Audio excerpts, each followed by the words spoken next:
आपल्याला आज या ठिकाणी काय शिकायचंय? मल्टिप्लिकेशन शिकायचंय. काय शिकायचंय? मल्टिप्लिकेशन. हे झालंय इंग्रजीमध्ये. कशामध्ये? इंग्रजीमध्ये. त्याला मराठीमध्ये आपण काय म्हणत असतो? आणि त्याचं साइन असतं असा क्रॉस असतो. क्रॉसला आपण त्या साइनला आपण म्हणतो इंटू. काय म्हणतो? सगळ्यात अगोदर आपल्याला काय म्हणतात? मराठीत म्हणतात गुणाकार, इंग्लिश मध्ये म्हणतात मल्टिप्लिकेशन आणि त्याचं साइन असतं क्रॉस, म्हणजे आपण त्याला म्हणतो इंटू. आता हा जो काही मल्टिप्लिकेशन आहे, हा मल्टिप्लिकेशन कसं करायचं किंवा गुणाकार कसा करायचा बघा. आपल्याला सगळ्यांना या ठिकाणी टेबल लर्न, टेबल पाठ आहेत सगळ्यांचे. चला मग एकदम सोपं या ठिकाणी आपल्याला आहे. या ठिकाणी तुम्हाला एक नंबरचं एक्झाम्पल दिलं मी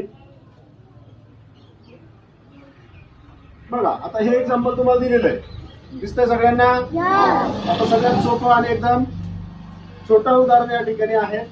आता याचं वाचन कसं करायचं? आता उदाहरण आपण दिलंय, मग आता उदाहरण दिल्याच्या नंतर आपल्याला वाचता सुद्धा ते एक्झाम्पलला वाचता कसं द्यायला पाहिजे की नाही? म्हणून त्याचं जे काही वाचन आहे कसं करतो आपण? 2 into 4. बघा कसं रिडिंग करायचं त्याला? 2 into 4. मराठीत कसं वाचणार? 2 गुणिले 4. 2 गुणिले 4. मग त्याला सॉल्व कसं करायचं? सगळ्यात सोपं आहे आणि एकदम छोटं उदाहरण आपण या ठिकाणी घेतलं, त्यामुळं खूप इझी आहे. लहान उदाहरणापासून आपण मोठ्या उदाहरणापर्यंत या ठिकाणी काय करणार आहोत? शिकवायला सुरुवात करणार आहोत. म्हणून या ठिकाणी हे एक्झाम्पल सोडवत असताना सगळ्यात अगोदर एक तर 2 चा टेबल कुठपर्यंत म्हणायचा? 4 पर्यंत म्हणायचा, किंवा 4 चा टेबल 2 पर्यंत म्हणायचा. या ठिकाणी आपल्याला सगळ्यात सोपा टेबल कोणता आहे? 2 चा. मग 2 चा टेबल आपल्याला कुठपर्यंत म्हणायचा आहे? 4 पर्यंत. चला स्टार्ट करू आपण. 2 1 चा 2 2 चा 2 3 चा 2 4 चा 8. बघा 2 4 चा किती झाला? झाला आपलं एक्झाम्पल सॉल्व. किंवा आता आपल्याला एक्झाम्पल बरोबर आहे की नाही बघायचं जर असेल तर परत काय म्हणायचं? 4 चा टेबल 2 पर्यंत व्हायचा. कुठपर्यंत व्हायचा? 4 चा टेबल 2 पर्यंत. 4 1 चा 4 2 चा 8. आन्सर ते चालत का? आता ह्याच पद्धतीनं आपण आणखी एक एक्झाम्पल बघणार आहोत. बघा कसं रिडिंग करायचं याचा? तुम्ही रीड करायचंय. 6 into 5. मराठीमध्ये 6 गुणिले 5. बरोबर. सगळ्यांना येतंय?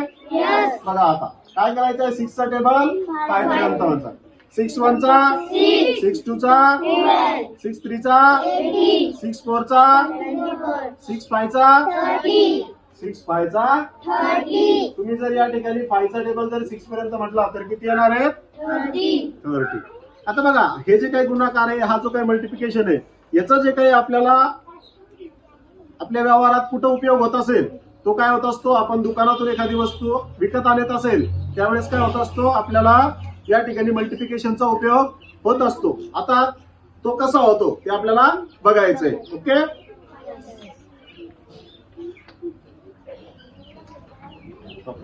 बघा आपण आता या ठिकाणी काय करायचंय?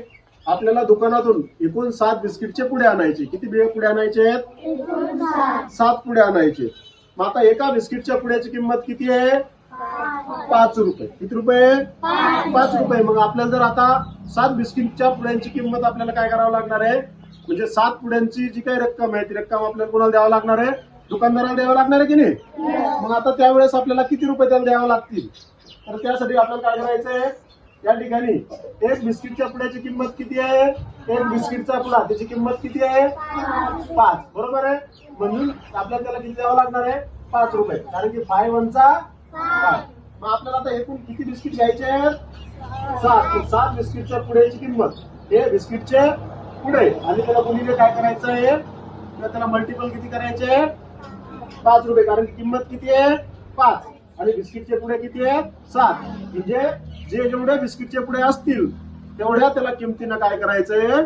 मल्टिपल करायचंय किंवा त्यांचा गुणाकार करायचंय. मग या ठिकाणी मल्टिपल किती येईल यांचं? किती येईल मल्टिप्लिकेशन? 7 into 5. 7 5 चा 7 5 चा 35. इथं आन्सर किती आपला? 35. म्हणून दुकानदाराला आपल्याला एकूण किती रुपये द्यावे लागतील? 35 रुपये आपल्याला द्यावं लागतील. कळालं तुम्हाला सगळ्यांना? चला ठीक. बघा आता आपल्याला नारळ खरेदी करण्यासाठी आपण दुकानात गेलो. या ठिकाणी एका नारळाची किंमत किती आहे?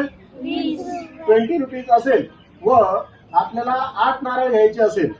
किती नारळ घ्यायचे आपल्याला? 8. मग आपल्याकडे एकूण पैसे किती पाहिजे आपल्याला? एका नारळाची किंमत किती आहे? एका नारळाची किंमत बरोबर. आता एक नारळ, किती नारळ आहे? एक नारळ, त्याची किंमत किती आहे?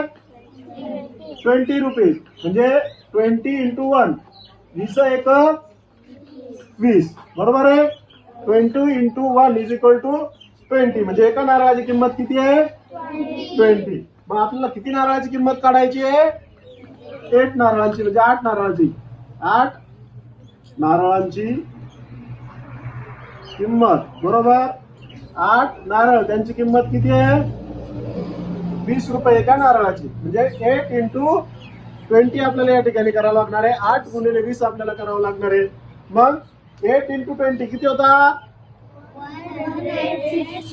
160. म्हणून आपल्याला 8 नारळाची किंमत किती द्यावी लागणार आहे?